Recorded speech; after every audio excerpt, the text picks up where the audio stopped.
Bonjour à tous, ravi de vous retrouver pour ce Morning Echo du lundi 1er février 2021. La photo du jour, c'est celle de FaceTime Bourbon qui a donc remporté le 100e prix d'Amérique dans les courses hippiques. Il se succède à lui-même en battant le record sur 2700 mètres. Bravo à ce grand cheval, alors que par ailleurs dans le contexte actuel, les marchés financiers continuent d'être agités. Vous voyez que l'ensemble des grandes places financières ont perdu donc 2% vendredi, passant en territoire négatif donc sur l'ensemble du mois de janvier et donc depuis le début de l'année 2021. Alors c'est toujours l'affaire GameStop et de la fronde des petits boursicoteurs face donc aux fonds alternatifs qui vendent short, et bien qui a agité les marchés. Pas mal de commentaires tout au long du week-end, même si on pense que ce phénomène qui a encore poussé l'action GameStop à des sommets vendredi, pourrait rester qu'un épiphénomène, mais qui reste toutefois assez intéressant à décrypter. Cela se propage notamment aussi ce matin, c'est le graphique en bas à droite sur l'argent. Vous voyez que le métal prend 6%. En effet, la communauté Reddit a pensé que l'argent pourrait être donc un actif qui a un potentiel de remontée, y compris jusqu'à 1000$, alors qu'il ne vaut que 28,3 aujourd'hui.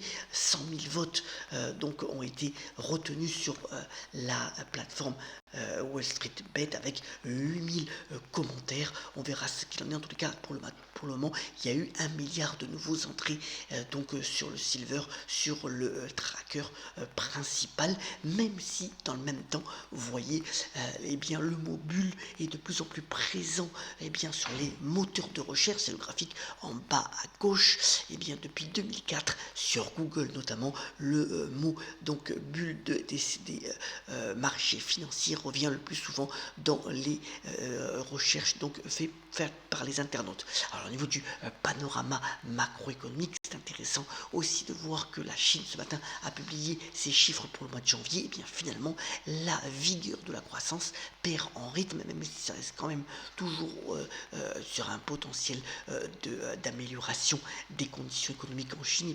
C'est moins fort que prévu. Donc la vigueur perd un peu de sa force. C'est dû au fait aussi que la Chine a été de nouveau concernée par le Covid-19 et a dû faire des confinements au moins locaux. Pour ce qui concerne le pétrole, graphique en haut à droite, vous voyez qu'on a une certaine stabilisation des cours, c'est dû au fait que finalement, après l'accord scellé donc au mois de décembre entre les pays de l'OPEP et la Russie, les quotas de production ont été plutôt respectés au mois de janvier. Donc il y a eu finalement 7% de la production pétrolière qui a été mis de côté par les grands pays producteurs, et ça permet cette stabilisation malgré un contexte économique encore incertain. Alors au niveau du Covid, vous savez que bien entendu, la grande nouvelle c'est qu'en France il n'y a pas encore de confinement, mais c'est la guerre en ce moment au niveau de la vaccination, puisqu'on sait que c'est une course de la montre qui a été engagée. Alors pas mal de discussions assez âpres, notamment avec le laboratoire AstraZeneca qui a promis pour l'Europe de produire et de distribuer 9 millions de vaccins supplémentaires. On est très loin de l'objectif des 80 millions, mais enfin cela avance, alors que vous voyez toujours la vaccination concerne les pays les plus développés, avec notamment Israël et les Émirats arabes unis en tête. On sait que c'est des petits pays, mais enfin ils ont fait les efforts nécessaires pour avancer. On attend aussi que ce mouvement se développe assez rapidement, c'est le point clé dans les autres pays développés. Alors, un point aussi intéressant relevé ce matin dans la presse financière, en particulier le Financial Times, sur le potentiel de l'Afrique sur Internet. De nombreuses zones sont couvertes, en particulier, vous savez que le mobile, donc Internet par le mobile, est très présent en Afrique. Regardez, rien que sur la région subsaharienne, on estime que 475 millions de personnes seront connectées via donc le mobile en 2025, ce qui laisse un potentiel assez important. Les grands groupes comme Facebook ou Google se ruent sur le continent africain pour connecter de la manière la plus efficace ce dernier milliard d'habitants à Internet et créer donc des perspectives de développement très très intéressante. On est lundi, alors comme d'habitude, je vous ai mis le calendrier de la semaine, il est assez dense. Donc aujourd'hui, on aura aussi les pays manufacturiers dans les différentes zones des pays développés, États-Unis compris avec l'ISM, mais aussi, vous voyez, énormément de résultats d'entreprises et encore de gros groupes, notamment demain avec Amazon, Google et Alibaba. Mais tout au long de la semaine, on aura l'occasion, bien entendu, d'y revenir assez précisément. Au niveau de l'actualité des entreprises maintenant, alors ça a été annoncé ce week-end, eh bien M6 serait à vendre sur une base de valorisation de 3 milliards d'euros. Vous voyez que la capitalisation en ce moment est de 1,7. Et en effet, le groupe allemand, donc Bertelsmann, serait prêt à vendre ce groupe. Alors, beaucoup d'acteurs seraient en train d'étudier le dossier, notamment le groupe Vivendi, mais aussi Altis, dirigé par Patrick Drahi.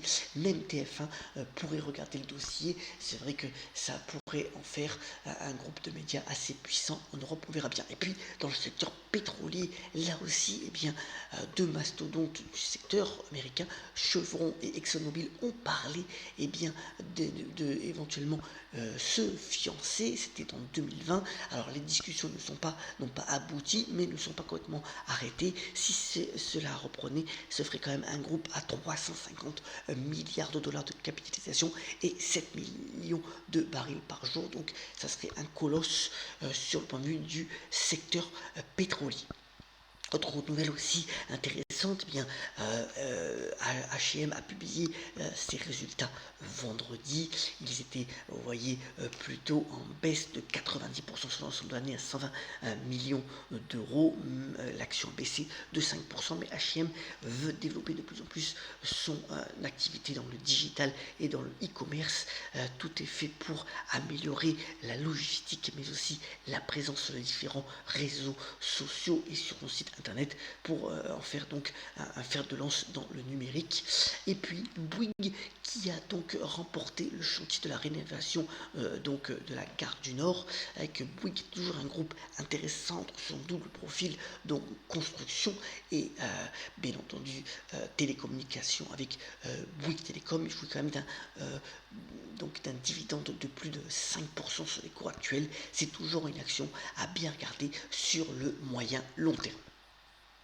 Alors, belle innovation bien entendu sur le point de vue de la culture, puisqu'aujourd'hui France TV lance sa fameuse chaîne éphémère Culture Box afin de pouvoir aider les artistes à promouvoir leurs différentes créations. C'est un programme qui va être relayé sur le canal 19 de la TNT qui avait été laissé libre par la disparition de la chaîne France O. Vous pouvez voir des programmes, il y aura aussi des rediffusions en journée, mais pas mal de concerts, de pièces de théâtre donc, qui vont être donc relayées à travers cette chaîne Culture Box qui vaudra bien entendu le détour. Lancement aujourd'hui. Terminons ce morning en vous souhaitant une bonne semaine et puis un bon mois de février qui, selon certains, est parfait puisqu'il commence un lundi et terminera le 28 par un dimanche, et par cette phrase de Boris Helsin sur la politique. Boris Helsin qui aurait fêté son anniversaire aujourd'hui et qui a notamment déclaré: on peut toujours construire un trône avec des baïonnettes, mais il est difficile de rester longtemps assis dessus. Toujours un bon lieu pour ce politicien russe des années 90. Et voilà pour ce Morning Echo. Je vous souhaite donc une très bonne journée et on se retrouve très prochainement pour une nouvelle édition. À très bientôt et très bonne journée à toutes et à tous.